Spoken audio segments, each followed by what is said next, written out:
नमस्कार।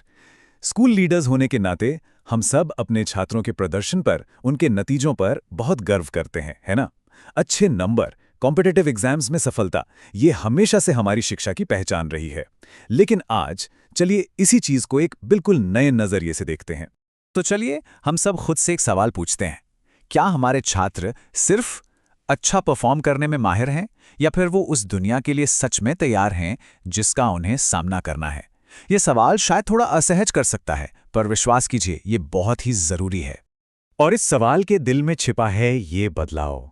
देखिए, एक जमाना था जब जवाब जानना ही काफी होता था, लेकिन आज की दुनिया में उससे कहीं ज्यादा जरूरी हो गया है सही सवाल पूछना, लीक से हटकर सोचना और अपने ज्ञान को नई चुनौतियों पर लागू करना।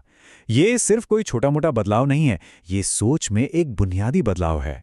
तो चलिए इस चुनौती को और गहराई से समझते हैं। प्रदर्शन बनाम तैयारी। सच कहूं तो यही आज हमारे स्कूलों की सबसे बड़ी दुविधा है, और हमें इन दोनों के बीच एक सही संतुलन खोजना ही होगा।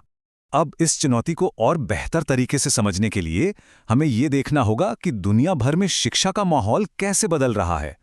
आखिर बाकी देश क्या कर रहे हैं, और हम इस बदलाव की दौड़ में कहां खड़े हैं। अगर हम अंतर्राष्ट्रीय स्तर पर देखें, तो क्लासरूम अब सिर्फ चैप्टर्स खत्म करने की जगह नहीं रह गए हैं। वे अब आइडियाज को एक्सप्लोर करने की जगह बन गए हैं। टीचर से ये उम्मीद नहीं की जाती कि उनके पास सारे जवाब होंगे, बल्कि ये कि वे छात्रों की सोच को सही दिशा देंगे। और हां, सीखना अब सिर्फ किताबों तक ही सीमित नहीं है, ये असल जिंदगी से जुड़ रहा है। और जब हम अपनी तरफ देखते हैं तो पाते हैं कि हमारा सिस्टम आज भी कई मायनों में बहुत मजबूत है। अनुशासन, एक मजबूत ढांचा और विषयों की गहराई, ये हमारी बहुत बड़ी ताकतें हैं। लेकिन यह भी उतना ही बड़ा सच है कि हमारी कई क्लासरूम आज भी सिर्फ सिलेबस पूरा करने, परीक्षा की तैयारी कराने और सही जवाब खोजने तक ही सिमट कर रह गई हैं।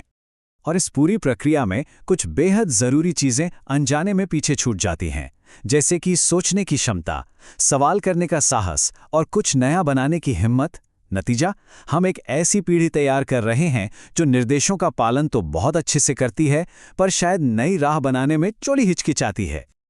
और देखिए, यहीं पर आप सभी की यानी स्कूल लीडरशिप की भूमिका सबसे महत्वपूर्ण हो जाती है। ये जो बदलाव है ना, ये क्लासरूम से नहीं बल्कि लीडरशिप के विजन से शुरू होता है। ये आपका और हमारा जनादेश है। कहा जाता है कि शिक्षा में कोई भी सार्थक बदलाव क्लासरूम से शुरू नहीं होता, वो लीडरशिप से शुरू होता है। जरा सोचिए, अगर किसी स्कूल की सफलता को सिर्फ नंबरों और टॉप रैंक से ही नापा जाएगा, तो एक टीचर कितनी भी ट्रेनिंग ले ले, आखिर में वो पारंपरिक तरीकों पर ही लौट आएगा। तो लीडरशिप के तौर पर हमें खुद से कुछ सवाल पूछने होंगे। पहला, हम असल में किन चीजों को महत्व देते हैं? दूसरा, क्या हम इनोवेशन और नए प्रयोगों के लिए सच में जगह बना रहे हैं? तीसरा, जब कोई टीचर कुछ अलग या नया करने की कोशिश करता है, तो क्या हम उसका समर्थन करते हैं? और सबसे जरूरी, हम मार्क्स से आगे बढ़कर सफलता को कैसे परिभाषित करते हैं? जब लीडरशिप की सोच में ये स्पष्टता आती है, तो इसका असर पूरे स्कूल के इकोसिस्टम पर पड़ता है। चलिए, अब क्लासरूम के बारे में फिर से सोचते हैं और बदलाव के लिए एक सही माहौल बनाने पर ध्यान देते हैं। आज के दौर में एक टीचर की भूमिका तेजी से बदल रही है। वो अब सिर्फ कंटेंट डिलीवर करने वाले नहीं हैं, बल्कि सीखने का माहौल बनाने वाले एक आर्किटेक्ट हैं।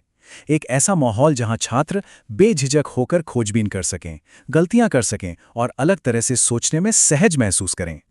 और हां, इस सफर में हमें पेरेंट्स को भी साथ लेकर चलना होगा। बेशक हर माता पिता अपने बच्चे के लिए सबसे अच्छा ही चाहते हैं, लेकिन अब सबसे अच्छा होने की परिभाषा बदल रही है।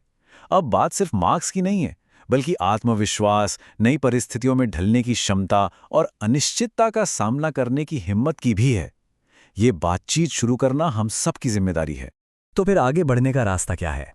इसका मतलब ये बिल्कुल नहीं है कि हम अपनी बनाई हुई हर चीज को खारिज कर दें, बल्कि इसका मतलब है कि हम अपनी ही ताकतों पर कुछ नया और बेहतर बनाएं। यहाँ एक बहुत ही सरल सा फ्रेमवर्क है। हम अपने सिस्टम की कठोरता को बनाए रखें, लेकिन उसे और ज्यादा सार्थक बनाएं। हम अपने ढांचे को बनाए रखें, लेकिन उसे और लचीला बनाएं। और हम ज्ञान को तो बनाए रखें, लेकिन उसे असल जिंदगी से जोड़ें। ये क्रांति नहीं, ये विकास है।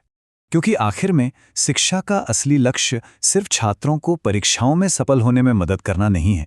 इसका असली लक्ष्य उन्हें जीवन में सफल होने में मदद करना है। और इस बड़े लक्ष्य के लिए सिर्फ एक नया या बेहतर करिकुलम काफी नहीं है। इसके लिए हम सबकी सोच में एक गहरे बदलाव की जरूरत है।